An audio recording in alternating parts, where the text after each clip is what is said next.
The job is done, so now it's time for fun. And while we have already dove deep into the bowels of Don't Starve Together's newest beast, and have had our eyes open to the insane potential of Wilson's alchemy skill tree, I think we failed to ask some important questions. Just how viable of a big bad boss killing machine is this Daywalker? Can the Nightmare Werepig even rumble, bumble, and stumble itself to the proper arenas needed? And lastly, how much danger is it all gonna put us in at the end of the day? Well, let's find out. But first things first, not even Berger is going to have the strength to make these unique pillars vibrate, so don't even bother trying to start the fight with another boss already in tow. Phase 0 can only begin via a pickaxe, folks. No questions asked. But hold up. Maybe don't free our new friend from the shadowy pest just yet, as you should note that this guy is actually immune to all damage at this time. He is literally an invincible shredder. And yeah, sure, he doesn't deal nearly as much damage in this state as he does later on, but if you have the patience, he's never gonna lose a fight. As long as we ourselves stay in it, that is. For you see, the moment a boss loses aggro on us is the moment this fails, as nothing targets the Nightmare Werepig in this phase. It don't matter how many hits it lands on something,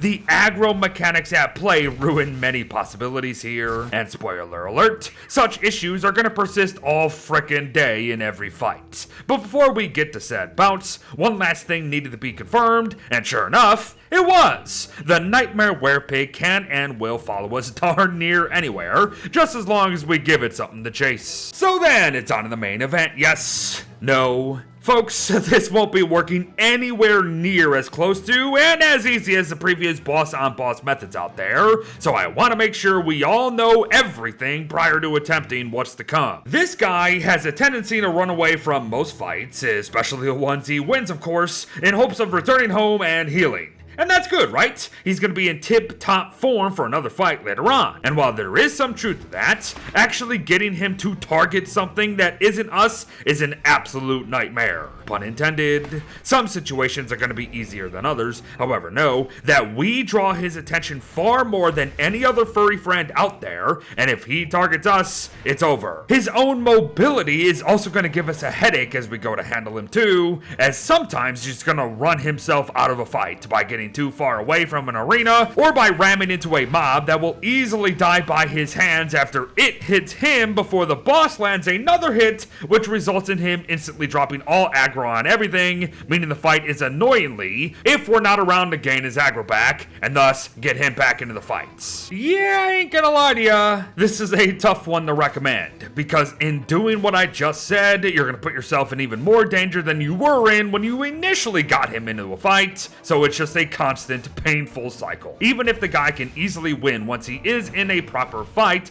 as he does deal 150 damage a swing, occasionally swings more than once a go, is super fast, which leads to a built-in kiting mechanic which keeps him alive, and if he even reaches half health and below, he has a combo attack that can slow bosses down to boot. He's good if he can be left to do his own thing, and he's gonna shred most anything and anyone as far as I can tell, but it's that aggro dropping, man. It's brutal. Heck, even here you can see a perfect example of what I'm on about, I believe, as if he's not getting attacked constantly, and we're not around to keep his attention, it's just all for nothing. Which is why I'm sad to say with the utmost confidence that as things stand now, the Nightmare Werepig is not even close to a boss killer. You'll be able to get him into a fight or two eventually, and he will take over once you finagle and take a bit of a beating yourself, but one wrong hit at any point in any fight and it's just wasted. Factor in some bosses being incapable of getting anything from the guy, even if they do hit him, and it's a total lost cause. Heck,